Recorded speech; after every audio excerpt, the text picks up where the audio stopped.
Bismillahirrohmanirrohim. Selamat bertemu lagi di channel Sudarto Lembah Serayu. Kali ini akan membahas materi kimia. Bab elektrokimia bagian 3 pelapisan logam.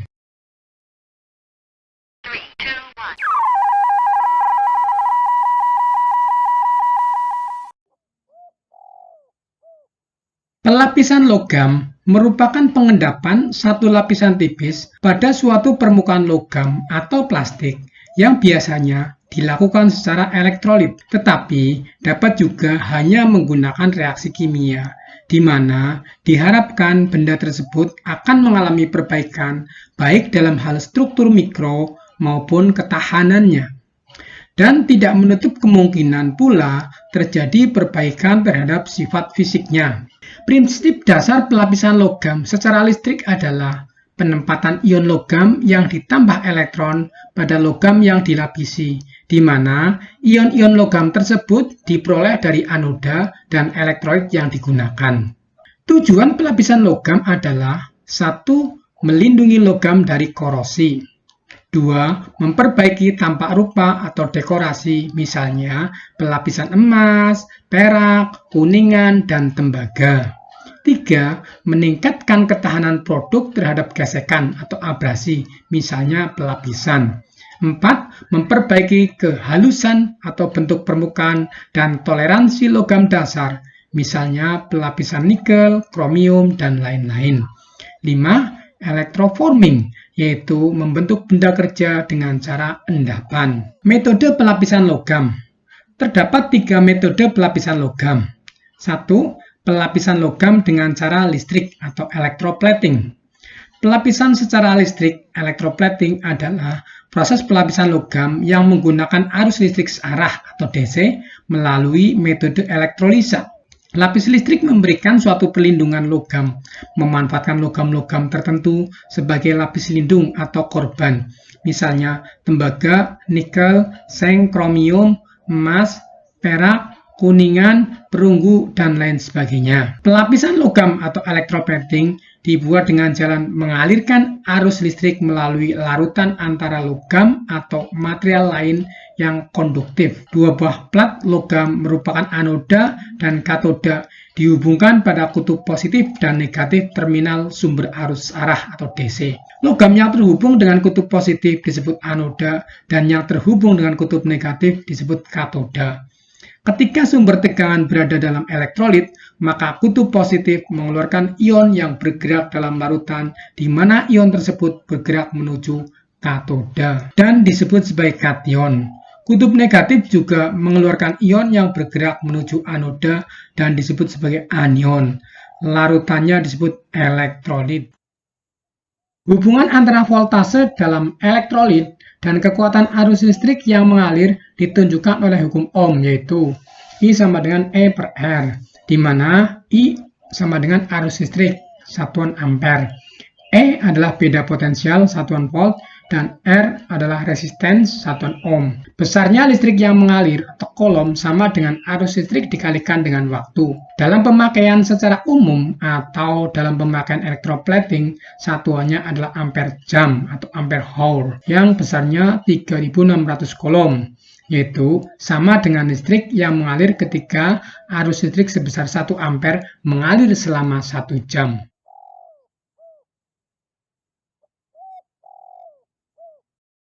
Michael Faraday pada tahun 1833 menetapkan hubungan antara kelistrikan dan ilmu kimia pada suatu reaksi elektrokimia. 2 hukum Faraday ini adalah: A. Hukum 1.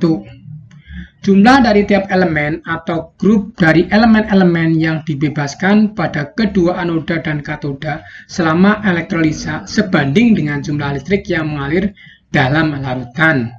B. Hukum 2. Jumlah dari arus listrik bebas sama dengan jumlah ion atau jumlah substansi ion yang dibebaskan dengan memberikan sejumlah arus listrik adalah sebanding dengan berat ekuivalennya. Hukum 1 membuktikan terdapat hubungan antara reaksi kimia dan jumlah total listrik yang melalui elektrolit. Menurut Faraday, arus 1 ampere mengalir selama 96.496 detik atau 26,8 jam, membebaskan 1,008 gram hidrogen dan 35,437 gram klor dari larutan asam klorida encer. Seperti hasil yang ditunjukkan bahwa 96.496 kolom arus listrik membebaskan satu satuan berat ekuivalen ion positif dan negatif. Oleh sebab itu, 96.496 kolom atau kira-kira 96.500 kolom yang disebut 1 Faraday sebanding dengan berat 1 elektrokimia. Untuk menentukan logam yang terdeposisi dengan arus dan waktu dapat ditentukan. Faraday sama dengan ampere detik per 96.500 sama dengan ampere jam kali 3.600 dibagi 96.500. Langkah selanjutnya adalah mengalihkan bilangan Faraday dengan bilangan gram yang diendapkan oleh 1 Faraday atau gram ekuivalen. Maka persamaan menjadi W sama dengan AR kali I kali T dibagi 96.500 kali N atau W sama dengan MR kali I kali T dibagi 96.500 kali N, di mana W adalah massa logam terdeposisi satuan gram, I kuat arus satuan ampere, T waktu satuan detik, AR massa atom relatif, MR massa molekul relatif, N valensi ion. Untuk menentukan tebal pelapisan yang terjadi, perlu diketahui massa jenis dari logam yang terlapis pada katoda. Hubungan massa jenis dengan harga-harga yang lainnya adalah sebagai berikut. Volume cc sama dengan massa endapan dalam gram dibagi massa jenis. Efisiensi plating pada umumnya dinyatakan sebagai efisiensi arus anoda maupun katoda. Efisiensi katoda yaitu arus yang digunakan untuk pengendapan logam pada katoda dibandingkan dengan total arus masuk. Arus yang tidak dipakai untuk pengendapan digunakan untuk penguraian air membentuk gas hidrogen, hilang menjadi panas atau pengendapan logam-logam lain sebagai impuritas yang tak diinginkan. Efisiensi anoda yaitu perbandingan antara jumlah logam yang terlarut dalam elektrolit dibanding dengan jumlah teoritis yang dapat larut menurut hukum Faraday. Contoh, pada elektroplating nikel diperoleh massa endapan 6,175 gram, sedangkan secara teoritis seharusnya terdapat endapan sebanyak 6,975 gram. Berapakah efisiensi katoda? Penyelesaian. Efisiensi sama dengan massa endapan terbentuk dibagi massa endapan teoritis sama dengan 6,175 dibagi 6,975 sama dengan 0,88. Elektrolisis air merupakan reaksi samping yang menghasilkan gas hidrogen pada katoda dan gas oksigen pada anoda. Reaksi elektrolisis air dapat dituliskan sebagai berikut. Anoda 2H+ ditambah 2E- menjadi H2. Pada katoda 4OH- menjadi 2H2O ditambah O2 plus 4E. Setelah penyetaraan elektron maka diperoleh 4H+ ditambah 4OH- menjadi 2H2O ditambah 2H2 ditambah O2. Secara praktis, efisiensi plating dinyatakan sebagai perbandingan berat nyata terhadap berat teoritis endapan pada katoda. Apabila logam dimasukkan pada larutan yang mengandung ionnya sendiri, akan menimbulkan beda potensial antara logam tersebut dengan larutan. Beda potensial ini disebabkan karena atom dari logam untuk menjadikan satu atau lebih muatan negatif dan lepas ke dalam larutan dalam bentuk ion. Pada saat yang bersamaan, terjadi reaksi kebalikan dalam larutan. Dua reaksi yang berlawanan tersebut berlangsung pada kecepatan yang tidak sama. Maka, potensial ini akan diatur oleh permukaan logam dan elektrolit yang berhubungan dengan permukaan logam. Akhirnya, kondisi setimbang tercapai di mana ionisasi dan pelepasan berlangsung tepat pada kecepatan yang sama. Kesetimbangan ini disebut dengan potensial kesetimbangan atau potensial bolak-balik pada partikel logam pada larutan. Potensial elektroda standar berdasarkan skala hidrogen, di mana semua logam-logam sebelum hidrogen pada skala hidrogen mampu menggantikan hidrogen dari larutan yang mengandung ion hidrogen. Dan logam-logam setelah hidrogen pada skala hidrogen biasanya tidak dapat menggantikan hidrogen secara langsung. Berikut ini adalah skala hidrogen. Tabel daftar deret gaya gerak listrik. Beda potensial. Kalium negatif 2,92, sodium negatif 2,71, magnesium negatif 2,34, aluminium negatif 1,67, mangan negatif 1,10, seng negatif 0,769, krom negatif 0,56, besi negatif 0,44, kadmium negatif 0,40, nikel negatif 0,25, timah putih negatif 0,15, timah hitam negatif 0,13, hidrogen 0, tembaga plus 0,34, tembaga 1 plus 0,52, perak plus 0,80, merkuri plus 0,91, emas plus 1,68. Logam seng, timah hitam, dan timah putih dinamakan logam dasar karena mudah larut di dalam asam dan ditunjukkan oleh tanda potensial negatif. Sedangkan kebalikan dari ketiga logam di atas adalah logam mulia seperti tembaga, perak, dan emas ditunjukkan oleh tanda potensial positif. Beberapa contoh pelapisan logam yang dilakukan dengan metode electroplating antara lain: A. Pelapisan tembaga.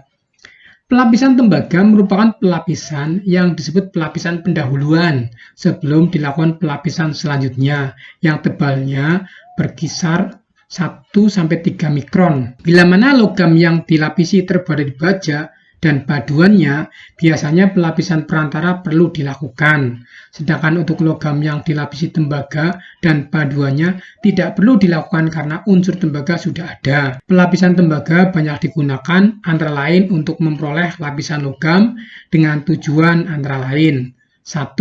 Sebagai lapisan perantara dasar atau strike. 2. Sebagai lapisan dengan daya hantar panas dan arus listrik yang baik. B. Pelapisan nikel. Pelapisan nikel merupakan pelapisan lanjutan dari lapisan tembaga dan diakhiri dengan lapisan seperti kromium, emas, dan lainnya. Tebal lapisan nikel biasanya ditingkatkan sampai 20 mikron. Proses pelapisan nikel terjadi karena adanya perpindahan ion-ion logam nikel dari anoda dan ion-ion nikel di dalam larutan secara kontinu sesuai dengan arus listrik yang dialirkan. Ion-ion tadi mengendap pada katoda dan membentuk suatu lapisan nikel pada permukaan bahan yang akan dilapisi.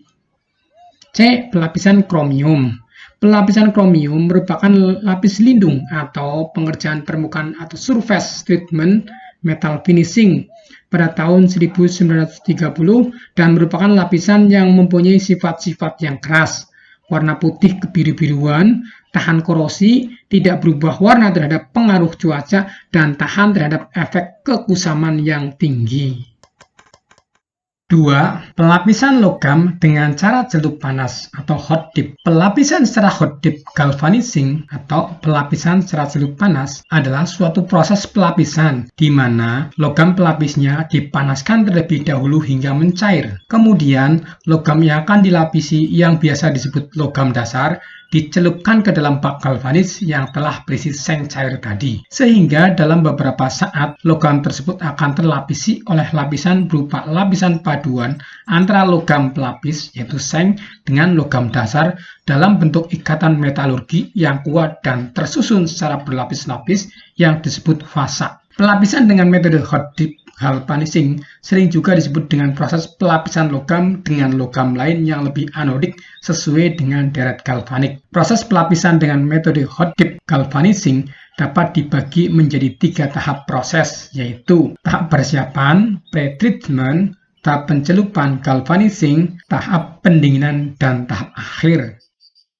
A. Tahap persiapan pre-treatment. Fungsi menghilangkan asam atau basa yang merupakan bahan pengotor yang menempel pada spesimen, sehingga diperoleh kondisi permukaan yang bersih dan diperoleh hasil lapisan yang baik.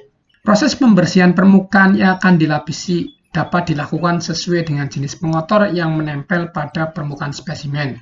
Tetapi, proses pembersihan ini dapat dikelompokkan menjadi dua, yaitu 1. Proses pembersihan secara fisik atau mekanik. Pembersihan secara fisik dapat berupa pengamplasan dengan menggunakan mesin gerinda yang meliputi penghalusan permukaan yang tidak rata dan penghilangan goresan-goresan serta beram-beram yang menempel pada permukaan spesimen. 2. Proses pembersihan secara kimiawi. Proses pembersihan secara kimiawi merupakan proses pembersihan pengotor yang menempel pada permukaan spesimen dengan menggunakan bahan-bahan kimia. Proses pembersihan ini meliputi degreasing, rinsing 1, picking, rinsing 2, fluxing, dan drying. 1. Degreasing.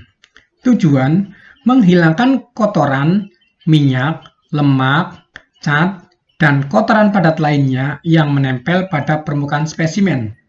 Bahan larutan NaOH atau soda kaustik dengan konsentrasi 5% sampai 10% pada suhu 70 derajat Celcius sampai 90 derajat Celcius.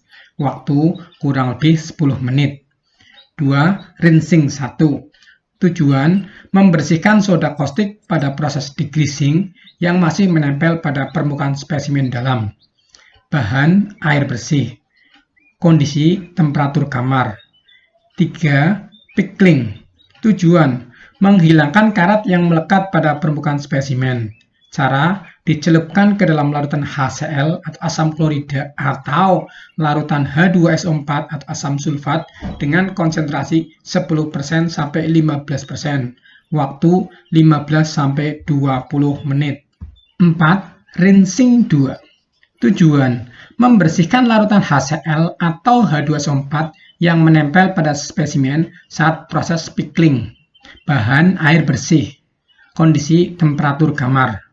5. Fluxing merupakan proses pelapisan awal dengan menggunakan zinc amonium klorida dengan konsentrasi 20% sampai 30% selama 5 sampai 8 menit. Tujuan sebagai lapisan dasar untuk memperkuat lapisan seng pada saat dilakukan proses pelapisan, sebagai katalisator reaksi terjadinya pelapisan FeZn, untuk menghindari terjadinya proses oksidasi sebelum proses galvanizing dilakukan. Kondisi 60 derajat Celcius sampai 80 derajat Celcius agar perpindahan panas pada spesimen berlangsung secara perlahan dan bertahap sehingga dapat menghindari terjadinya deformasi plastis yang dapat mengganggu proses pelekatan seng pada benda kerja saat proses galvanizing berlangsung. 6. Drying. Proses pengeringan dan pemanasan awal dengan menggunakan gas panas yang suhunya kurang lebih 150 derajat Celcius. Tujuan menghilangkan cairan yang mungkin terdapat pada permukaan spesimen yang dapat menyebabkan terjadinya ledakan uap saat proses galvanizing berlangsung. B. Tahap pencelupan atau galvanizing. Selama proses ini berlangsung, cairan seng akan melapisi baja dengan membentuk lapisan baja seng. Kemudian terbentuk lapisan yang sepenuhnya berupa unsur seng pada permukaan terluar baja. Larutan yang digunakan minimal adalah 98% murni unsur seng. Tahap pencelupan dilakukan selama kurang lebih 1,5 menit pada suhu 440 derajat Celcius sampai 460 derajat Celcius. Ketebalan lapisan seng pada lapisan dengan metode hot dip galvanizing dipengaruhi oleh kondisi permukaan, lamanya pencelupan, dan temperatur pencelupan. C. Tahap pendinginan dan tahap akhir. 1. Tahap pendinginan atau quenching. Tahap pendinginan dilakukan dengan mencelupkan spesimen ke dalam larutan sodium kromat dengan konsentrasi 0,015% pada suhu kamar ataupun dengan menggunakan air. Proses ini bertujuan untuk mencegah terjadinya white rust. 2. tahap akhir atau finishing. Bagian akhir dari proses pelapisan berupa menghaluskan permukaan yang runcing yang disebabkan oleh cairan seng yang hendak menetes namun telah mengering terlebih dahulu. 3. Pelapisan logam dengan cara semprot atau metal spraying. Pelapisan logam dengan bahan cat merupakan cara pengendalian korosi yang paling lama dikenal di masyarakat. Cat bukan hanya dikenal untuk mengendalikan korosi pada logam, tetapi juga untuk memberikan efek dekoratif pada permukaan lain seperti kayu, plastik, kaca, dan lain-lain. Sehubungan dengan fungsinya sebagai bahan pelapis, maka cat harus memiliki sifat-sifat sebagai berikut. A. Cat harus memiliki daya adhesi yang kuat terhadap benda, dan sifat ini harus stabil terhadap waktu. B. Cat harus mudah dilapiskan dengan cara-cara yang dianjurkan dalam proses pengecatan, misalnya dengan kuas, roll, dan semprot. C. Lapisan cat yang disapukan ke permukaan harus bersifat dapat menutupi permukaan dengan merata dan sempurna. D. Kualitas cat seperti warna dan viskositasnya harus tetap. E. Memiliki sifat khusus untuk kegunaan yang khusus pula, misalnya tahan air untuk cat bawah air, tahan suhu tinggi, dan anti korosi. Untuk memenuhi sifat-sifat di atas, maka cat harus mengandung komponen-komponen. 1. Binder atau zat pengikat. Binder merupakan bahan yang mengikat antara partikel pigmen cat sehingga cat dapat membentuk lapisan tipis yang rapat ketika digunakan. Binder bertugas merekatkan partikel-partikel pigmen ke dalam lapisan film cat dan membuat cat merekat pada permukaan. Tipe binder dalam suatu formula cat menentukan banyak hal dari performa cat. Binder dibuat dari material bernama resin yang biasa dari bahan alam, juga sintetis. Cat dapat berbinder natural oil, alkyd, nitroselulosik, polyester, melamin, akrilik, epoksi, poliuretan, silikon, fluorokarbon, vinil, selulosik, dan lain-lain. 2. Pigmen atau filler. Pigmen berperan sebagai zat pemberi warna utama pada cat. Pigmen dapat dibagi menjadi dua, yaitu organik dan non-organik. Pigmen non-organik dibuat dari beberapa logam atau oksida logam, sedangkan pigmen organik dibuat dari bahan minyak bumi, carbon based. Pigmen lebih jauh lagi dapat dibagi menjadi pigmen utama dan pigmen extender. Pigmen utama memberikan cat dengan daya tutup dan warna, sedangkan pigmen extender membantu memperkuat pigmen utama. 3. Solvent atau pelarut. Solvent berfungsi untuk menjaga kekentalan cat agar tetap cair saat digunakan. Selain itu, juga sebagai media pendispersi. Sebuah cat membutuhkan bahan cair agar partikel pigmen, binder, dan material padat lainnya dapat mengalir. Cairan pada suatu cat disusun oleh solvent, minyak, dan atau diluen. Keduanya adalah suatu cairan yang dapat melarutkan, dissolve, suatu material. Keduanya juga disebut thinner karena keduanya mempunyai kemampuan untuk mengencerkan cat ke kekentalan yang diinginkan. 4. Aditif.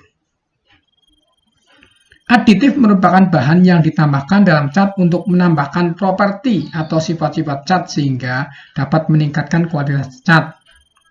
Sebagai tambahan, selain liquid, pigmen, dan binder, suatu cat dapat mengandung satu atau lebih aditif atau zat tambahan yang berfungsi untuk meningkatkan performasi dan biasanya digunakan dalam jumlah yang sangat kecil.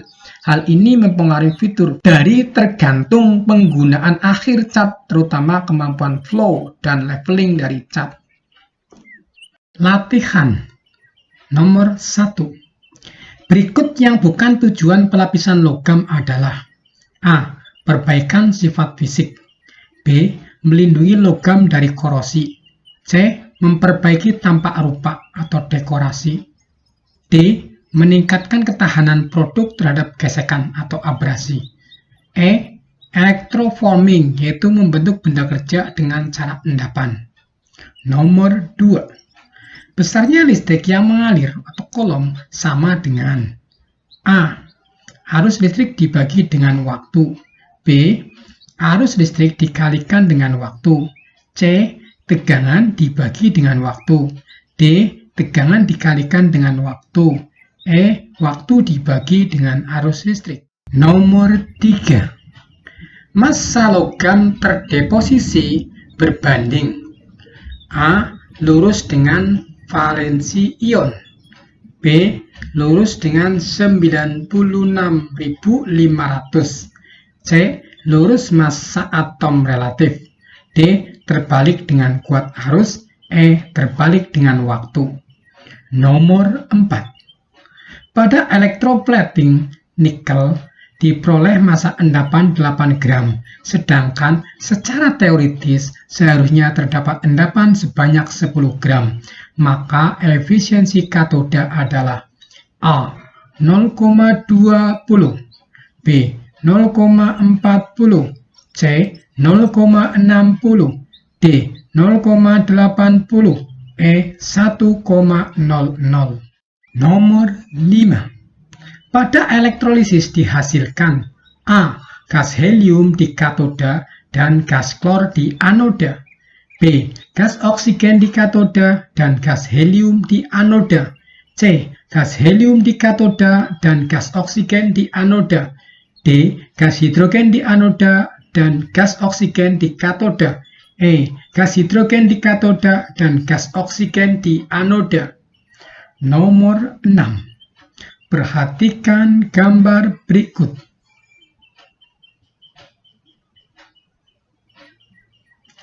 Potensial logam semakin ke kanan semakin positif.